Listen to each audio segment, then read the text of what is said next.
All right. All right. All right. Good morning, good afternoon, good evening, wherever you are in the world. My name is Bison, aka Bison Trades, over on Twitter. And welcome back to another episode of RareFUD Radio. I'm so excited, guys. We got our man Dor back. We got Joe here. We got the full crew today. And today we do have stuff to talk about. I'm so excited because the market actually has a little bit of life to it.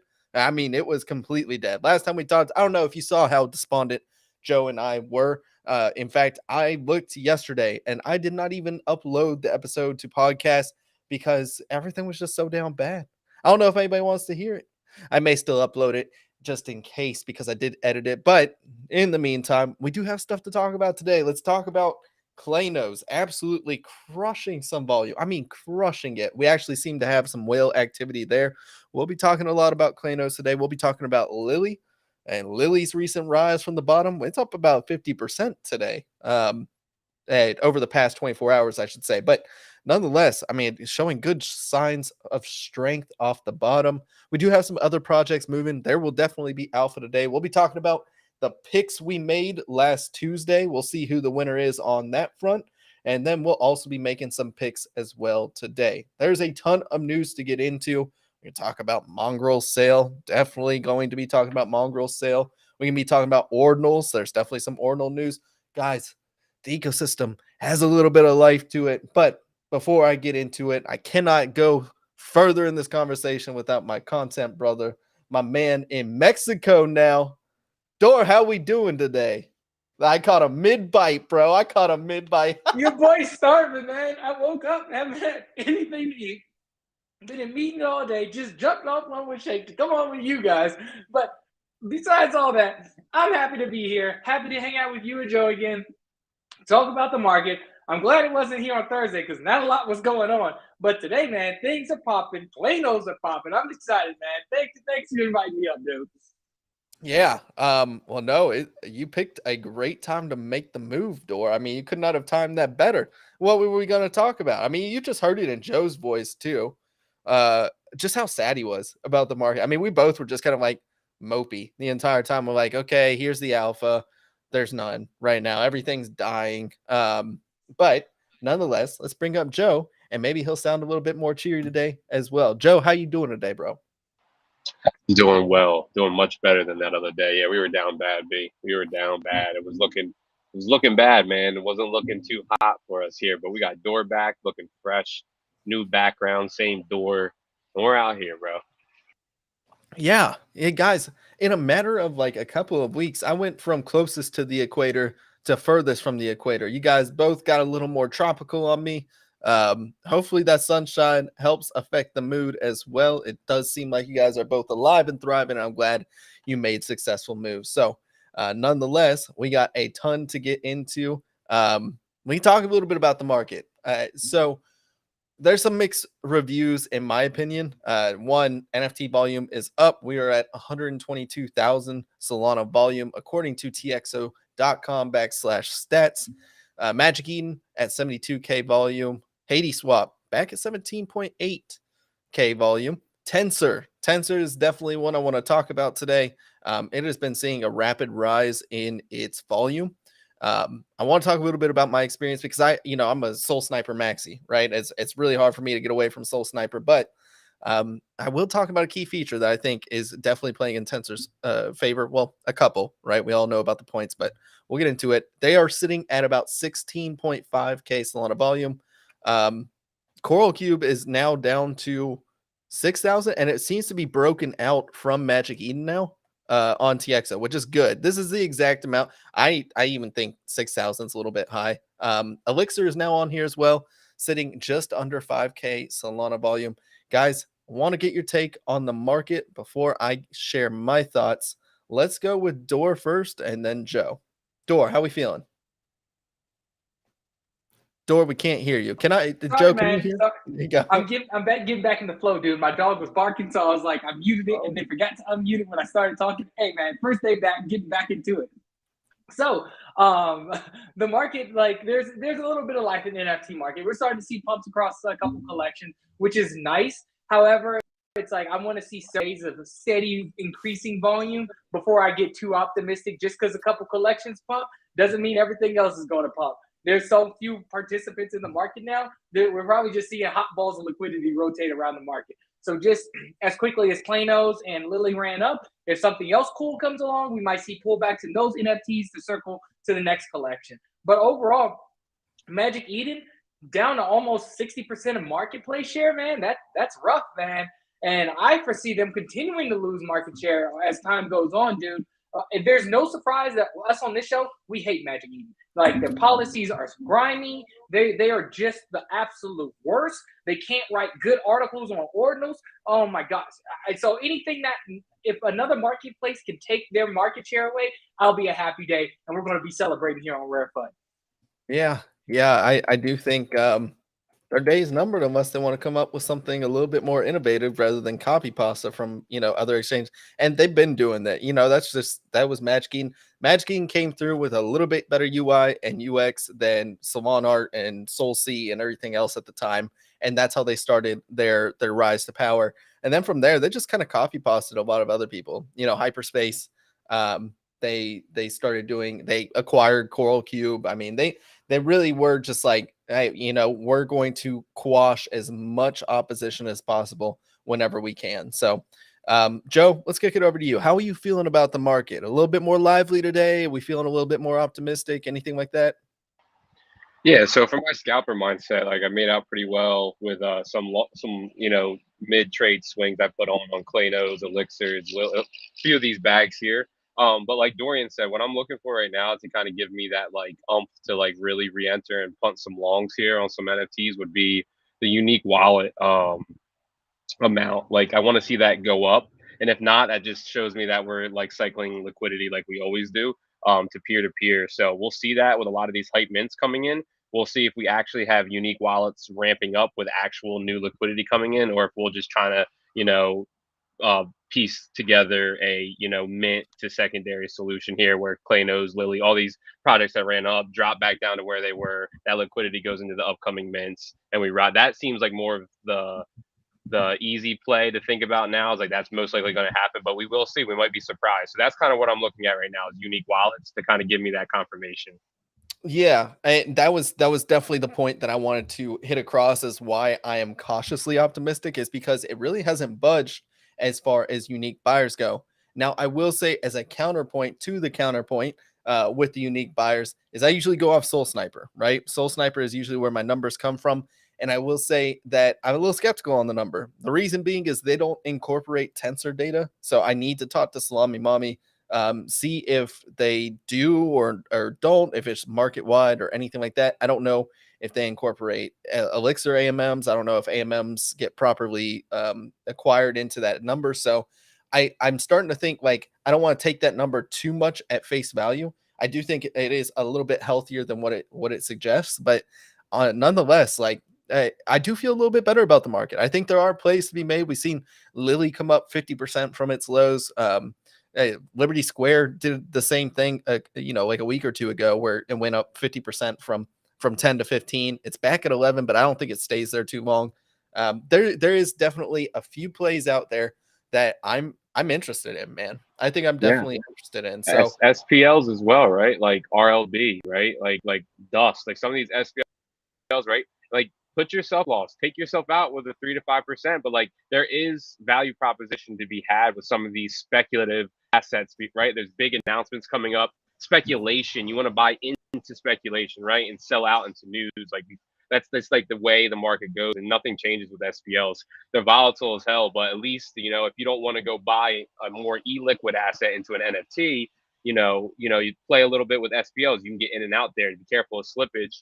And but yeah, other than that, I think there are some plays to be had, and you can see that within the amount of volume, right? We're kind of at that 100K, and we kind of have people feeling a little bit nostalgic, saying, "Yo, bottoms might be in." So we're hearing sentiment change on social Twitter as well. So yeah, there's a case to be made for it. yeah, yeah, I think I'm in the same camp, Joe. That again, I think there are isolated plays more so than systematic, like buy everything plays. But there's value to be had here, and it finally feels good to be checking out the market and not just being doom and gloom about everything. And I hope that more liquidity comes into the market. I do think a lot of these mints. This is the right time that I'm loving the fact that we're starting to see signs of life, because going into these mints just shows that, hey, there is liquidity sidelined. It is just raring and ready to go for some of these mints, and there's absolutely opportunity within this ecosystem. So I'm excited. I do think the SPL plays are very interesting to me. Rollbit is definitely top of my list. I mean, right now, the amount that people are gambling, especially in a sideways market, a bear market, whatever you want to consider it, where not a lot's pumping, they're going to be gambling, and you see it all the time. And it's not just Solana too. That's the nice part about it, is it's not just confined to an ecosystem. It's pretty much all Web3, right? You see Gainsey talking about it. You see Pentoshi talking about it.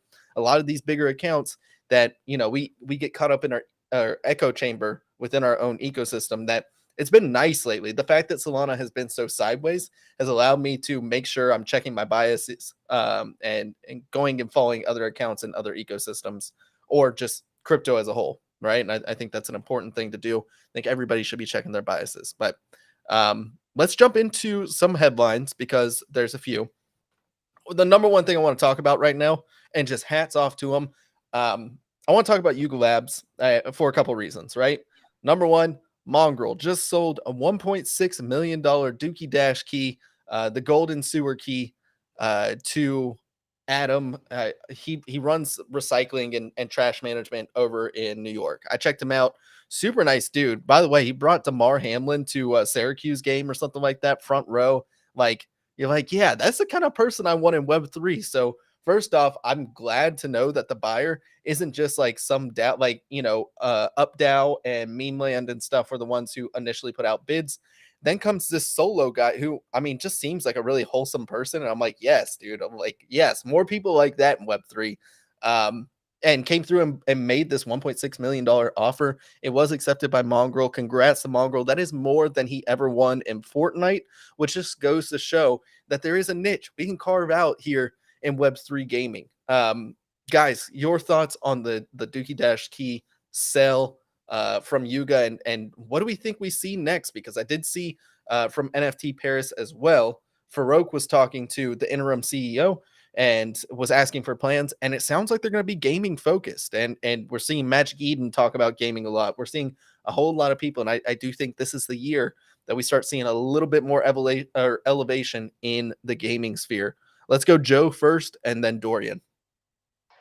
Yeah, it just gives it more of validation, right? Like you can actually, start seeing some credible returns here. This is the first time it's ever happened, right? Where like an actual NFT, Yuga Labs, one of the first big world-renowned NFT projects, were able to create a game that people were playing for. I mean, like it was like 1 billion some hours it added up to.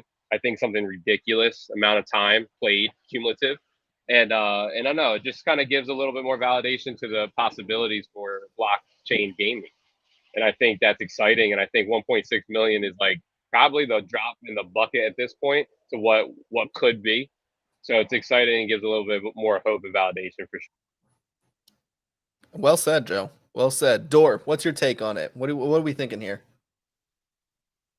I could have swore NFTs were dead. I could have swore NFTs were a big scam that, everybody was done with, and that it was a fad that was going to die. And then this dude comes along who probably wasn't familiar with NFTs, but was a solid gamer and managed to play a game so well to win this one NFT to sell for 1.6 mil. Guess what? His entire audience is like, holy crap. This dude just made $1 million off of this digital collectible or whatever you want to call it. So on board a whole bunch of more people because people want to make money. And guess what? People like playing games. That's why I still think one of the best ways to onboard people is through video games, or one of the best use cases for NFTs is through video games. So I'm with you, Bison. I think this year we're going to see a massive push towards major existing companies and these Web3 games that have been developing for a while going to start to push towards a broader audience. And that's going to be one of the main drivers that brings people into crypto. Yeah, definitely. And I think this is, look, I've said it for the longest time that art is the first and best use case for NFTs.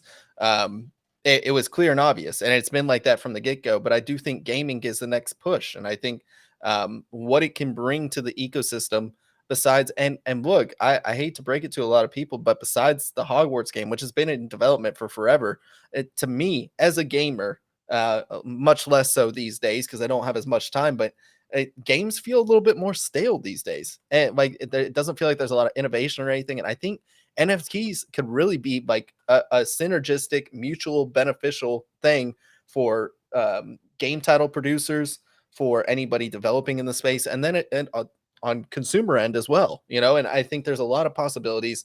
I'm excited to see what comes of it. And hats off to Yuga. Thank you so much for continuing to further the space in some way, shape, or form. And I love him or hate him, but Basie continues to just do cool things and innovate. So I'm very proud of where the space is going. I think this is more carving out another niche within Web3 gaming as well, in the sense that this was a luxury game, right? Moist Critical, whatever his name is on YouTube as well. Long-haired dude. I used to watch him play Among Us all the time back in like COVID days with Toast and everybody like that.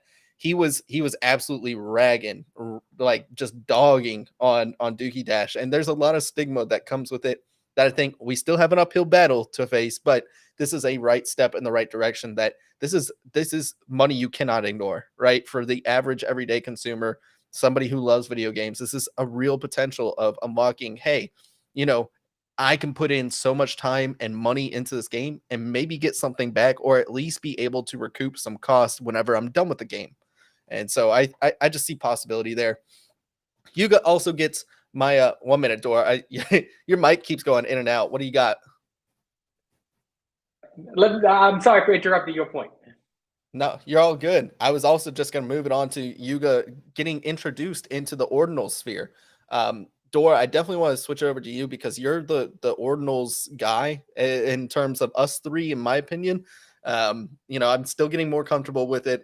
That's still like just an interesting realm to me. I'm more, you know, heads down with heist and whatnot. But what do you think about this Yuga take on ordinals? It sounds like it's just going to be a 200, 300 collection or something very boutiquey, right?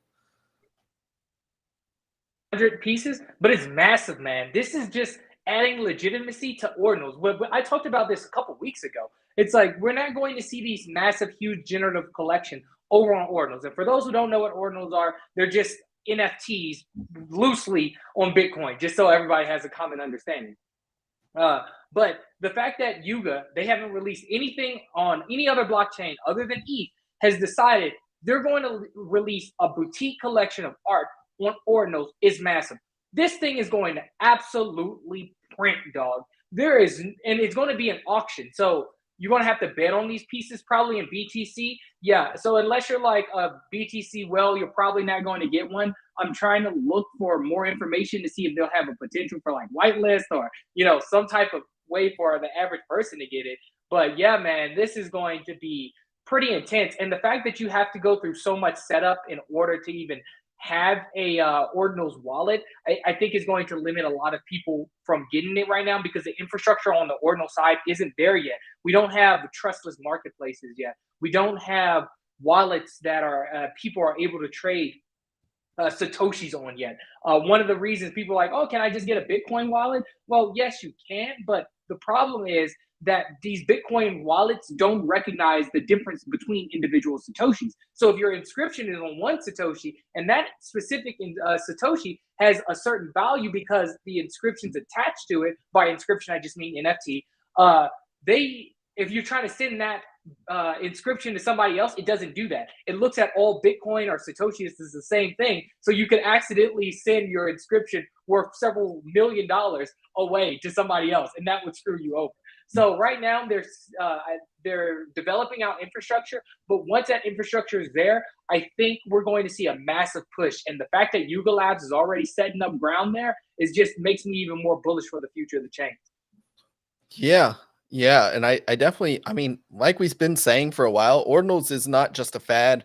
It is not Kanto or Aptos or anything like that. This is one of the most, it is the first blockchain that was widely established. And the fact that we can now inscribe using the ordinals protocol within these Satoshis, it's going to change a lot of things. And I think this is where a lot of historical value is going to be derived from. It's going to last 100,000 years. I mean, this is history in the making, and it's going to be great for a ledger. And I think historical value in art, this is the chain that you really want to be on. So I think other than that, though, I mean, like you're not going to be building a game or anything on top of Bitcoin. It's just not what it was built for or anything like that. I just don't see it ever happening. Right. Like any type of high-end art or any type of art you really want to preserve for the long term, it's going to go there. So don't be looking for like these massive generative collections. You need to be looking for these one-of-one artists or these well-known companies trying to put some type of high-end art and make that put this on ordinals. That's what you're looking for. That's where people are going to print, man. Look, your boy's too poor to probably be able to win an auction for Yuga, but I definitely got my eyes out there, and I want to also shout out Local. He's a Cyber Samurai holder, advisor on the team member on Cyber Samurai as well, and he's been one of the guys I've been relying a lot on for my ordinals information. So I want to shout out to him too. Yeah, absolutely. No, he's been a plethora of knowledge for ordinals. Joe, how are you feeling about ordinals, and have you explored it at all? Yeah, so I definitely have explored it, and I think two things. One, it's very like Dor said it. So it's the intrinsic value right now because it's so hard to do and so hard to understand. And then I think once that passes, like any new meta does, you're gonna see Bitcoin maxis start to realize, oh, I don't have to fuck with altcoins to make more BTC. I can fuck with these. And then that paradigm shifts, and then you create a real systematic monetary value for these things. So I think there's a real succession to be had here with them, and it's going to be very exciting to see. But yeah, with BTC being the most decentralized blockchain, and ordinals kind of makes sense for something that's going to be there forever, holds a Satoshi value as well as an intrinsic value as well. So it makes sense to me. Yeah, I would agree. Speaking of ordinals, though, we do have. So I always look for ways that we talked about Adam Applewhile coming on with his Iron Paw Gang mint, and if you Oh yeah, want, real quick, D-Gods yeah, did it first. D-Gods did what first? We inscribed them 500 D-Gods plus, baby, before Yuga. That's right. Yeah, Shut you guys up. did. But I mean, I think that's just a byproduct of Frank has like always said he was a Bitcoin maxi for the longest time. So to me, that move made sense. And I'm sure as soon as he saw that, he's like, oh yeah, this is what we're gonna do with our exiled D-Gods, right? And it just made sense. I mean, it was a match made in heaven as far as his philosophy and what you can do with those exiled. So yeah, that makes a lot of sense. You guys did do it first. Congrats. Go ahead and pat yourselves on the back, D-Gods. And You already know we are, baby. Don't there's even hey. there's actually another collection that is doing some ordinals as well. Like I said, if you want exposure without having to go venture on there first, one of the things you can do, and I talk about with Adam Ape all the time, if you want ETH exposure, what you could do is go grab a supply chain box of monkey. Actually, I need to delist mine. I keep going back and forth. Y'all, just full disclaimer, I keep going back and forth. Do I want to sell it now and try to play the mint and see if people paper hand? And then I just grab some, hopefully they have a reveal period too, or, they're all blacked out and maybe I can snag one that way, or like what I plan to do. I keep going back and forth. So if you see it on there, full disclaimer, I have it on there. I don't know if I'm going to sell it or not. I keep going back and forth, but nonetheless, if you want ETH exposure, Adam Ape's a great way, going through Iron Paw Gang. It is going to be a great collection. I do want exposure, right? Some way, shape, or form. I think it will do incredibly well. They all are looking so good right now. And so if you want that exposure, what you do is you go ahead and buy a supply chain box of monkey or a 4x4, and then you get a whitelist pass, and then you have a little bit of ETH. I don't think he's fully announced it yet if it's 0.15 to 0.35, but I know that's what he announced on the show. And just talking a little bit about getting some exposure on ETH. The same thing you can now do with ordinals. So how you do it right now is that yesterday was just announced by Catalina Whales that they will have Nakamoto whales. If you have 5 whales that are floating, so using their staking mechanism, it's soft staking. You go through their portal. It's pretty easy to do. It's pretty easy to set up. But if you have 5 whales, you can go ahead and get a Nakamoto whale. This will be an ordinal whale. It will be inscribed with ordinals. So if you want some exposure, and they pumped too. They had a nice little pump yesterday. They've come back down. So look, a little bit of tidbit, a little bit of trading philosophy for you. When you start seeing these pumps off announcements, you can usually catch it on retraces. So they have come back down a little bit. I'm actually interested. I do have 3 whales and I kind of want 2 more right now, just so I have some ordinal exposure.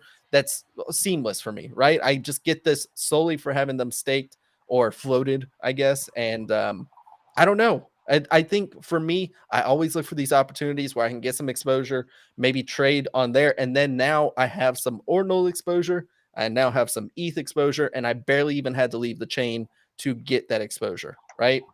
Just my 2 cents on it. Dor, have you checked out Nakamoto whales or anything about it yet? Because of the recent move, your boy's been super busy, so I have not even. I just heard about Nakamoto whales from you. That surprised me, dog.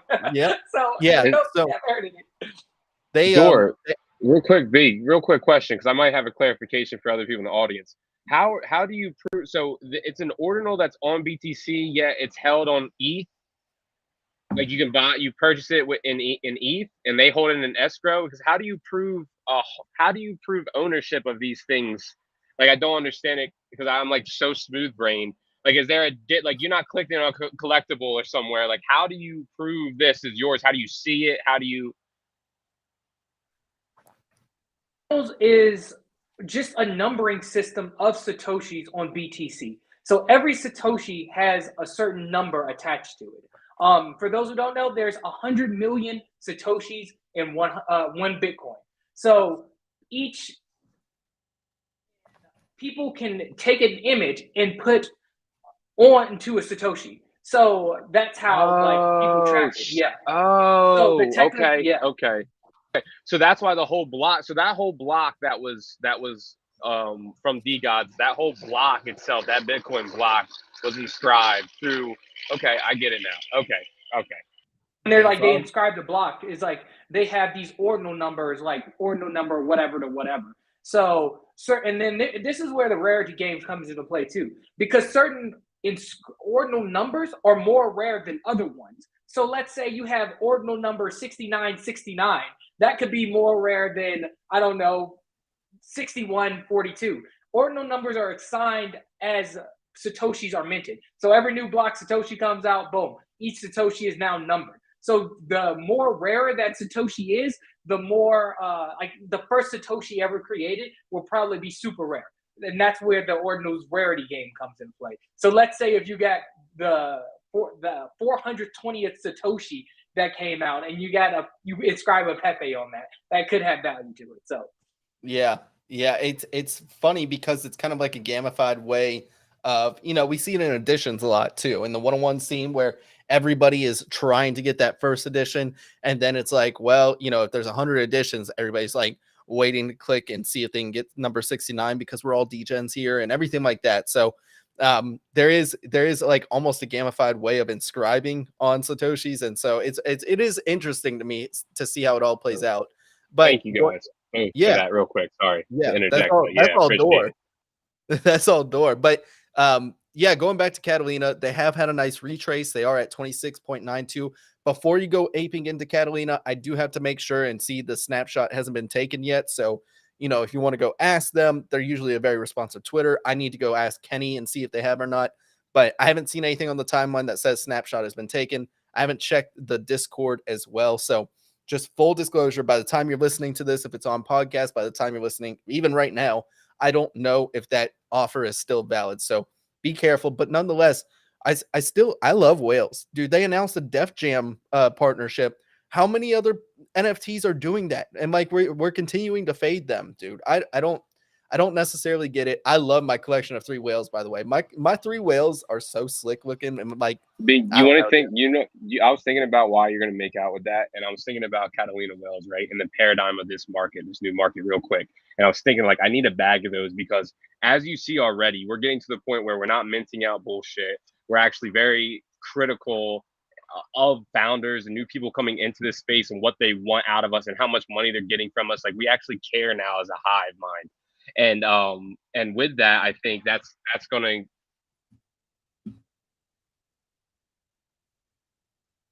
to Joe Rug for you, Door. Am I rugging? Oh my goodness, what's happening right now? Hello, can you hear me? Yeah. Can you hear me? Yeah. I don't know why I just rugged so hard.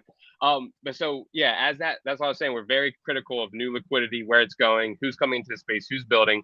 And with someone like Catalina Whales that has been building and creating real utility for their holders, not Ponzi-nomics, nothing that get in trouble with the SEC, real life, real utility that an NFT community you would want from, like, it actually makes sense, right? So as our paradigm shifts and gets more mature, these products are going to start looking at people like, why don't I have a few of those? Just like I'm thinking right now, right? Multiplied by 10. Same investor mindset like me. I'm not the only one out here trading like myself, thinking that way. That multiplies and compounds, and you start seeing liquidity shift, smart money, you would say, into these projects have stuck around no matter what FUD's been thrown at them, and have actually curated really serious, innovative shit. And Catalina is one of them, right? And you're seeing it no matter what anyone says. They're bringing on partnerships. They're throwing massive fucking ordeals. They have ordinals. Like, they're creating really cool utility that's not going to be subjected to an SEC audit.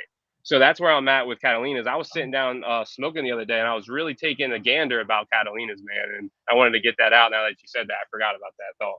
Yeah, I'm right there with you, Joe. I do think Catalina is they're doing it for the long haul, and I think a lot of people lose their long vision is obscured. They can't see past a year. They can barely see past a month, especially in Solana. So I don't know. I've been saying it for a while. I think Catalina is probably one of the more safe NFT plays solely because of their connections.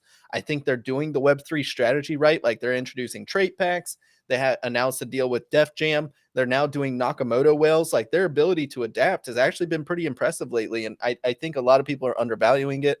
I'm now seeing a whole list of whales being listed according to Soul Sniper. So really, I do think this may be a pretty decent time to get some on the pullback, especially if Nakamoto whales are still a thing. So I'm very interested in whales right now. when are they going to divulge their strategy to Bubble Goose? Like I want Bubble Goose to be doing like trait packs or something fun. Like you can just give just little tidbits to remind people that you are there. And so I'd love to see it, right? So I completely forgot about them. So it would be nice if they did something, dog. Yeah, I know. And I just like just a quick reminder. That's all I'm asking for is like, drop like a mixtape. Dude, I've always said, like, I guarantee you Bubble Goose has some pull in the music industry. They teased Megan Thee Stallion for forever. I've never heard anything of that. Like if they made a soundtrack for what Bubble Goose is gonna be and then airdrop it to a bunch of people, like, hey, this is a collectible that's on the blockchain and like you have access to it, bro, that would be fire. Like why haven't you done that? I don't know. Like they could be doing so much, and instead they're just gonna fade to obscurity if they don't get a good Web3 focused strategy going. Whereas I have a longer term horizon. I know they're gonna build something special. I wouldn't fade Carl Jones or Slatty or anybody like that, but just in the interim, you can come up with strategies to do something for that. But nonetheless, let's talk about projects because I guys, we see some nice run ups over the past 24 hours, 48 hours. It does feel like a lot of things have bottomed out or at least found a bottom. So, whether they come back to test support or whatnot, that's up to you. Make sure you're looking at charts, but Claynosaurus tops that list. This thing has been absolutely moving. And this is why I have always felt very comfortable with Claynosaurs. Like I looked at that, I was like, dude, they can go to 10 and all I'm going to do is load up more. Like I don't care. I don't even think it gets that low, but Claynosaurs, one, nailing the Web3 strategy. Two, they have a sound focus of where they want to go with their Web2 strategy, where they want to onboard people. Three, it's a very approachable brand. I mean, and four, they keep releasing stuff. Like, when they went to Portugal for Lisbon, right? They dropped Sardinias, and then they dropped clay makers. They dropped clay. Now they're dropping croissants from NFT Paris. Like these guys get it. Like they get it. You don't have to drop a token or anything. You just drop fun collectibles. Like you are a collectible project. So I have long believed in Claynos. This just furthers my belief in them. I think Cab and his team are incredible, not only in the Web 2 experience, but like the fact that they have a Web 3 strategy as well. They're crushing events. I guarantee you there's like very little people that are coming away from these events having more traction than Claynosaurs. Like they get it. I'm so happy to see them pump. You're starting to see whales, and it's not just soul whales either. It is ETH whales, like Timeless is his name over on Twitter. He bought an ancient. He bought like 50 Claynosaurs, and then he said, I'm making a bid collection for 150 more. That's conviction. You love to see it from whales. And when whales start moving like that, and it's not just him either, I've seen a few other ETH whales start moving into the project. That is, I'm so comfortable in the fact that I think they will hit 100 soul at one point. 50 soul seems imminent at this rate. But guys, I want your opinion on Claynosaurs. Anything you want to take away from it? Do you see any plays here? Because I see clay makers, I see clay, I see croissant. Well, croissants was so obvious and I didn't buy, but I did buy some clay and clay makers just because my risk tolerance right now in NFTs still is like I want to start seeing a little bit more movement across the board. But let's go with you first, Door, and then Joe. Claynosaurs, dog. Your boy, full disclosure, I got 3 Claynos and a golden clay maker. So yeah, I'm bullish. And I think my golden clay maker is going to turn into a money printer here in the near future. Once they start rolling out all the different aspects of what you can do with your clay, because we're going to see a huge deflation amongst clay makers because a lot of the generic ones only have one use.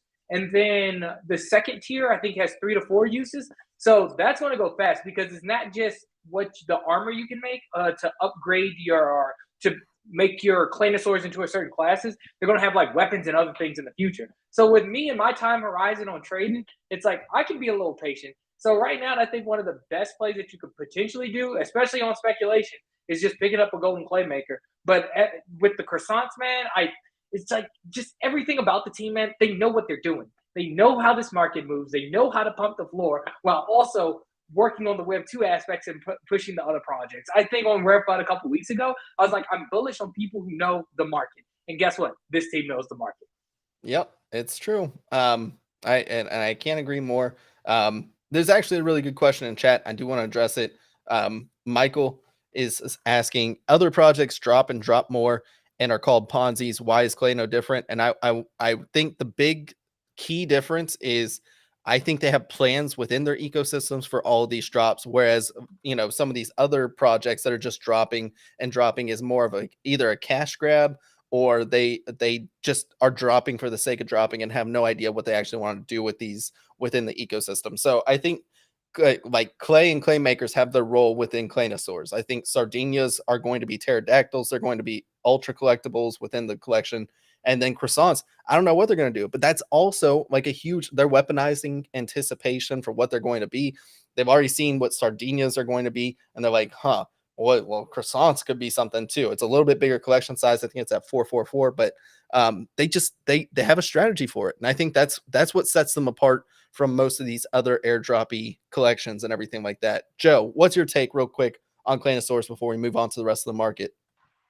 Yeah, bro, I'm bullish. I did call the bottom on all three of them bad boys, so it is what it is. I did sell a few though. Like I did take profits in the golden pockets of all three, just because that's what I do, and then I'll wait for 1.272, 1.618, so a few more there, and then hopefully add, to my long-term ledger with like a D God, my Sams, all this shit that's paid off and I don't have to think about. It's just there. So that's what my plan is for Claynos, because I do love them. So I want to be able to get like a nice setup, like 3 clays, a clay maker, and a raptor for free. I want that to be free on my conscious, sitting in my ledger. So that's my plan right now. With Claynos, I'm very bullish on them. 100%. Could not agree more. They are going in my long-term stash. I'll parse out some of the portfolio once they reach certain price targets as well, but I have higher ambition than some extension. I also didn't catch them at the bottom like I should have, because I looked at them. I was like, you know what? That 20 SOL, these feel free, right? And they were. It turns out they were. So there is some other movements in the market. We got Lily making a 50% jump up from its about 4.3-ish bottom all the way up to 6.75 now. We do have ovals showing some life as well. Elixir ovals doing some cool things over there. I sold the bottom on that. So if you want to know how bad of a trader I am at times, there you go. I sold it like 16 or something like that. So yeah, rip me, but that's okay. Small little loss, and I'm happy the collection can go up from there. Galactic geckos, we talked about them for a long time, dude. That is the most resilient collection of all of this, dude. They have absolutely crushed it lately. Ute still holding a good floor. They're at 126 right now on Magic Eden. D-God's gonna D-God. They're having a great time in Paris. Real quick, and I don't talk about like what's happening on the timeline. You can find other spaces and Twitter spaces for that. But so many people were ripping into D-Gods for having a good time with the boys, like, which is just so funny to me, dude. It's so funny to me. Like, bro, it's just dudes having fun. It's retrospection, because every time you were trash with your boys, I promise you, if you had a videotaping you and you watched it back, you'd be like, I'm cringe as a motherfucker, bro. Like you know what I'm saying? Yeah, I agree, bro. And it's like, what? Like, that's the thing about NFTs. You join it to be a part of the community, make friends. Guess what? If you don't want to go out and party, nobody's telling you to buy a D-God. Nobody's telling you to get out there and dance. But because somebody else is having a good time doing it, why are you ragging on them? It's just honestly, it's just a byproduct of misery loves company, right? And so the whole market was down bad. They're like, well, they can't have a good time. And I'm like, dude, let them have a good time. This is good for NFTs. Like, let the boys cook. There was girls there too. Like a lot of them brought their girlfriends, or they do have women holders, like they do have female holders. It's not like they're trying to isolate themselves into like a frat club or anything like that. Like it is what it is, And so I don't know. I'm sitting there like, yo, stop ragging on them. Start worrying about your own life and go do your own thing. But nonetheless, these are collections that are actually showing some signs of life. And I'm happy for it. Of those collections, guys, so we got Utes, D-Gods, Lily, Claynosaurs, and Ovals. Which one do you think you have more bullishness on out of all of them? And Joe, you can't say D-Gods or Utes. Yes, I'm gonna go Claynos. I am a big Elixir fan. Full disclosure, I did trade Elixirs. My best trade so far, I made 400 plus SOL from swing trading them. So I have a few in the ledger that I'm not touching. I'm very bullish on Swerver and the squad.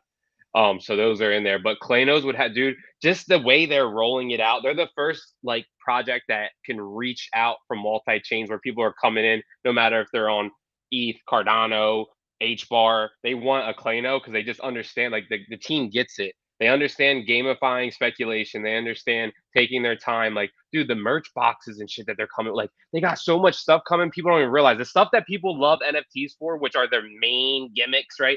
NFT, they're gonna do this all traditionary or secondary, right? And you're gonna see like you're gonna reap the rewards that you like from your normal bullcrap NFTs, but a much more astounding effect. So I'd have to say Klanos in the macro, man. It's just hard to bet against a team like that right now. I know Door's probably gonna say the same thing. You gonna nod, Door? That was well articulated, Joe. I don't have anything else to add into that. Like, not saying DGods doesn't have more upside to it, especially with the move coming to ETH. I just think that Klanos has more room to run if you're looking for multiples. So DGods would still be a good play, but I do think Klanos the pick right here. Yeah, I mean I go with Klanos, and then yeah, Zuzu in chat was like geckos. I did mention geckos. I am extremely bullish on geckos. If I had to rank it, personally speaking, from my perspective, DGods and Utes aside, I'm actually gonna go ahead and cast those out because they're just very unique case studies because they're moving to other chains. So just staying strictly on Solana, I think my order of bullishness would go Klanos, then geckos, and geckos is right behind, dude. I think they have more historical value with geckos, and I think that's like something you cannot trifle with. But Klanos to me has more broad appeal, and I think that's what gives me more of like a higher ceiling approach. But geckos is the safer floor in my opinion, just because they have historical value. And they're just, dude, they're crushing it right now. They're doing everything right. They got independence now. So just like we talked about with Monkey DAO breaking away from their original devs, Geckos just did the same thing. And I think dude, Trap and Genuine Articles and the rest of the team are just like, they know Web3 very well. So I would put them almost hand in hand with Klanos. I think if you want to say for floor, Geckos, it's just been so consistent. It's one of the best charts in NFTs on the Solana side. And then Klanos, to me, has a little bit more upside. So it really depends on what you're looking for. And then I would go Ovals probably next. And then Lily would be my final one. That is nothing wrong with Lily at all. No, Lily's the best PFP. Like I think might be top PFP on Solana. Like it really has for me. I think even across chain, the ability to be one of the best PFP collections, especially what he's bringing with side bit. You know, his next next track that he's breaking. I think it's track 2 or whatever it is that bundle's dropping. But yeah, I do think PFP wise, man, that it's a hard bargain. You're not finding much better PFP work than that. And I cannot agree with that more, Joe, because I look as somebody going through, we just went through iterations of heist PFPs today.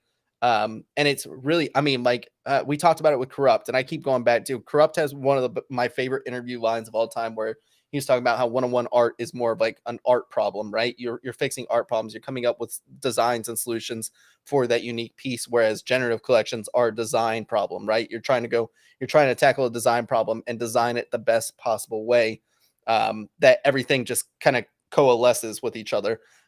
Lily did it perfectly. I cannot, after being involved in the creative process for Heist, I cannot tell you how much I appreciate the art for Lily and how good of a design it was and everything like that. Like, dude, every Lily just feels so good, so clean. There's a ton of unique designs. I mean, he spent forever on these layers. And so from a generative art perspective, dude, it is one of the best collections out there. And it's not even close. You know, it is in its own echelon, along with some, you know, pixel art. Like I really do love Critters Cult at SMB just because of historical value and everything like that. I mean, there's just few collections that rival what it does on the PFP side. So definitely agree. I think that would be my list for it.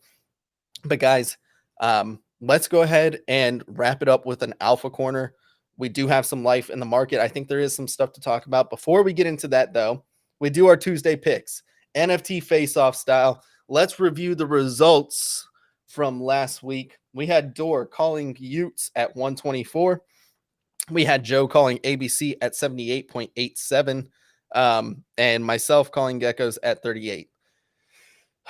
It was a tough week yet again. I won, but it doesn't really feel like a win. They went up to 41, or they're at 41 right now.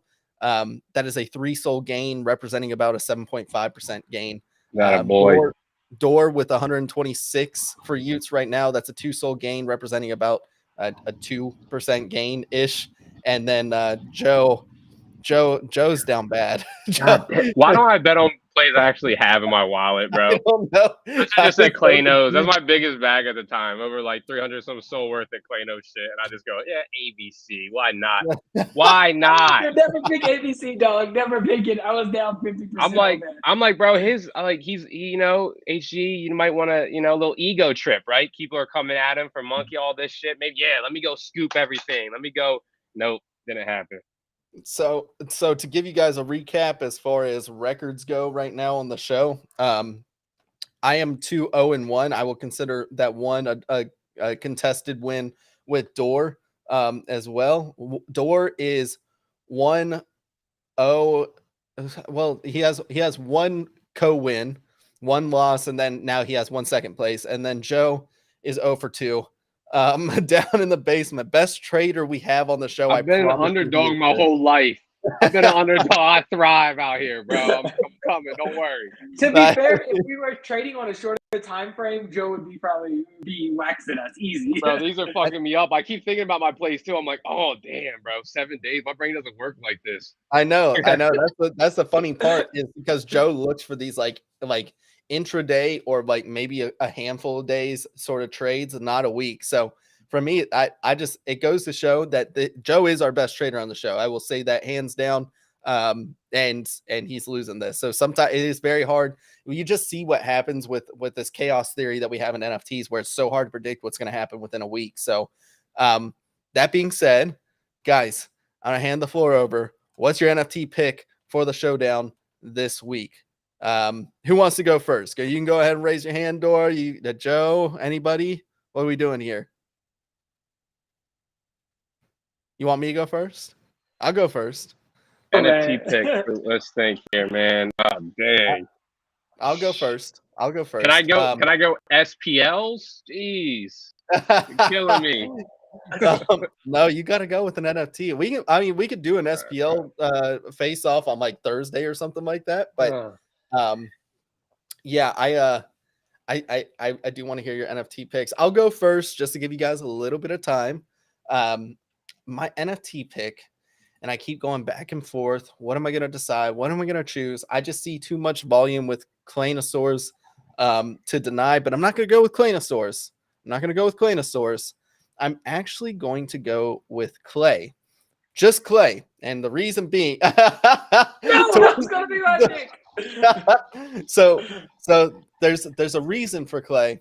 One, I don't think it's moved nearly enough. I think it's enough of a thick floor that these whales are late entrants into the ecosystem, right? They bought their Claynosaurs. Maybe a few of them have clay makers, but you're going to need clay as well. And clay right now is such a cheap entry. These guys could gobble this stuff up right now. When I'm looking at clay over on Magic Eden, let's go ahead and check it out just to make sure we are on the same page as far as price goes. But on Magic Eden, 0.84 right now is the floor for clay. So I'm going to lock in clay. I think this is a mover. I think this is a shaker. I think the floor is thin and it goes back up to like 2 SOL, dude. I think 2 SOL is a very real possibility. So I'm going to lock in clay. We'll see what happens next week. Let's go Joe, because I think I took Door's pick. So I'm going to let Door take some time to think of another play. Joe, what do you got for us? Man, this is a rough. I'm really trying to think if I were to have to put money into an asset right now. Oh man, dude, this is a hard choice. You know what? I guess we have arcades coming. We have a lot of shit coming up for 1-of-1 for sets for Hollowed and Liberty. So I'll go with Liberty Square, the OG collection. The squirrels. Okay, let's go ahead. And I actually love that pick. They were on my radar for they moved first. They went up to 15 SOL ish, and then they retraced back to, I think they're at like 11 last time I checked. And so I definitely am interested in squirrels right here. I think they are a collection that will continue to do well in the Web3 ecosystem. And, I think Secret Squirrel is just He's very good at knowing what the market's going to do. So they are currently at 10.9. I'm going to go ahead and lock Joe in at 10.9 for a squirrel. What do you got, Dor? He was going to go with Clay. I'm like, Clay seems like a good pickup right about now. Like there has to be some announcement coming soon. So I'm like, crap. So I don't want to go with Claynosaurus because like they just pumped recently and I called the top of ABC and that didn't turn out well for me. So I'm going to go with croissants, man. I was like, oh, I'm torn between croissants or supply chain bots. I know Iron Paul's coming in March, but I don't know when in March. So I think it's like closer to mid. So I might go. Spoiler alert, I might go with supply chain next week depending on Iron Paw news. So don't know if I steal my picks. I'm calling that one early potentially. But yeah, I'm going to go with croissants, dude. If we get any type of announcement or more people want to acquire them or they tease something for croissants, I think we'll see a pump in those. So I'm going to take that. Okay, right now I have the price on Magic Eden for croissants. The floor price is 41. It's actually 40.9999, but you know, I'm just gonna round up, Dor. Are you all right with that 0.0001 Yes. gain? Okay. All right, 41. We're gonna go ahead and lock those in. Guys, I actually think those are all pretty good choices. I'm surprised nobody picked Catalina Whales, although I can see in a week if they do release ordinals. That's the only reason I was scared to pick them up, is because they could have had that pump from ordinals and then they absolutely nuke back down to like 20 or something like that by this time next week. So we will see at the end who wins the next showdown. Will I continue my streak? Who knows? Will Dor take the reins? Who knows? Will Joe finally get a win in the win column? I don't know, man. I don't know. We'll see what happens. So you didn't sound like you have very much conviction in those squirrels, but we'll find out. Guys, is there any plays? Joe, I do want to kick it over to you. We could save the SPL Alpha for SPL Thursdays if you want to wait for the showdown on Thursdays. But yeah, save it because Dor's got to get out of here too. So we'll save it up. We'll save it. Okay, let's actually kick it over to Dor real quick. Dor, do you have any alpha for us as far as what you're looking at in the market now that we seem to have a little bit of life back in NFTs? Source is the best one to pick. We've been talking about that for weeks now. Like just everything in the ecosystem, dog. Even at these prices, I'd probably wait for a slight pullback. But Clanos is the best alpha I got for this week. Just try to find a good entry for those and just hold on for the long haul. Yeah, I definitely think Clanos is such a safe bet. You know, I am worried that I would love to see at these prices. I'm a little hesitant until we see market, you know, complete sentiment change and everything starts rocketing up from the bottom. But until then, I still think this is a decent level to pick them up at. So I don't hate the pick. I love it, Dor. Joe, what you got for us? Yeah, alpha wise, guys, I would say if you want to make a macro play, yeah, look for some maybe collection bids on Clano, on like Tensor or some of these other places where people are trying to farm points. You might be able to get a lower, better collection offer taken from you. Just because people don't care about losing out on a 0.1 to 0.3 because they're farming Tensor points or something like that. That would be my alpha right now. Is I have personally been farming a bunch of Tensor points just because I love Soul Sniper more, but I'm not gonna not go farm some Tensor points because I know that's like baby blur. Even ETH guys are talking about Tensor. So like if I can lose, you know, 0.05 to 0.1 Soul in transactions, but farming at a 5x rate for the meantime because you're gamifying your first like 24 hours, whatever your account's open, then that's what I'm doing. So there's an alpha drop for y'all. And yeah, that's it. Just be safe and have some fun out here, man. Don't spend any money that you can't afford to lose. Yeah, absolutely. I couldn't agree more. And I definitely think Tensor is the alpha. I didn't get into it, but the alpha on Tensor, I still love the UI UX from Soul Sniper way more. I still like the charts a lot more. From an informational standpoint, Soul Sniper will have my heart until further notice. Guys, if you want my alpha on all of that, Hello Moon has the best like market-wide stats in terms of ecosystem health and everything like that. I think Soul Sniper is the best way to identify trends and use charting and see. Like I do like their aggregator as well, but they don't include Tensor, and so Tensor has everything. And so I think from a trading perspective, it's really interesting. On top of the fact that you can farm points and they have a 0% maker fee right now. So if you are looking to list something, it actually has pretty notable volume right now, especially if you're looking to list a popular collection. I think Tensor is the place to be right now. And look, if it wants to go ahead and take market share from Magic Eden before Night Market even comes out from Motley DAO, that's great. I am worried for my Motley DAO bags, because if Night Market is their first concept and Tensor's absolutely taken off, a little worried on that front. I did buy 10 of them, but nonetheless, still fine with it. Still going to remain calm and not absolutely floor them or anything like that. But Tensor is the alpha. 0% maker fee. You cannot beat that. You're getting a little bit market share back from Magic Eden, and you can be farming points. So I love that call out, Joe. I think we already talked about all the things on my radar right now. I do love the squirrels call out. I was going to bring them up in the alpha corner, so I'm glad you picked them. In terms of everything else, I'm just looking through the market right now. One thing that I think is really interesting, because we've seen gaming do very well. We will have Eddie on the show on Thursday. I'm super looking forward to that. Eddie is one of my favorite people in Web3. He's one of the most interesting people in Web3. I think he is one of the biggest proponents and everything for Solana. So I love him. I'm so excited to have him on. Dualbots has done really well. I think Pop. I don't know if you guys have seen Pop. Pop's had a nice little run up. It's had some nice volume. It's sitting at 12.28 according to Soul Sniper right now, and I think this is a fun game for a lot of people. It has Pepes, little animated Pepes. I think that's fun. I don't think it's anything crazy or game breaking, but there's going to be some fun that comes with Pop, and so I'm excited to see what happens there. It does look like a pretty healthy chart right now. And I can see that as a little bit of alpha right there. So Pop is definitely another one on my radar outside of the ones we already talked about on the show today. So I think that about does it, Joe. You have anything else you want to end with? No, sir. You covered it up pretty good, B. I think we covered a lot of good stuff today. There is money to be made on both chains right now, ETH and Sol. Not so much in NFTs, but just being early whitelist allocations, you can start building yourself up, because I do think we have a round of liquidity coming in, and to compound some of these plays, there's just some mints coming up that you might want to hold on to one or two, because it's advantageous for your life as a Web3 connoisseur to have one of these in the wallet, right? Other than that, you compound your soul, right? Because it's good for the founder. They're making their revenue. It's good for you and the ecosystem, because now you have more soul to come back and put in, right? So like, hopefully, and the people that are still here, I will hope most of us have been vetted, and everyone that's pretty much here just for the money is gone. So I'm hoping that this new round of liquidity might be smaller, unique wallet size, but a smarter allocation of liquidity coming. So that's my hope for the day.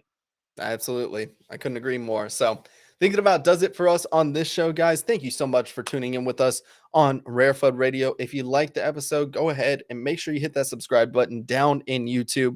Like the video. It does help us grow the channel out a ton. Make sure you're following us on your podcast platform, Apple Podcasts, Spotify. If you do enjoy the show, please remember to leave a review there. It does help us on that front as well. We also have a ton of shorts, so if you miss clips or want any highlights from the stream, they are available shortly after, and podcasts, they're uploaded moments after the episode. Thank you so much for tuning in with us on another episode of RareFUD Radio. We will see you Thursday, 2 p.m. Eastern Standard Time, and I hope you guys have a great rest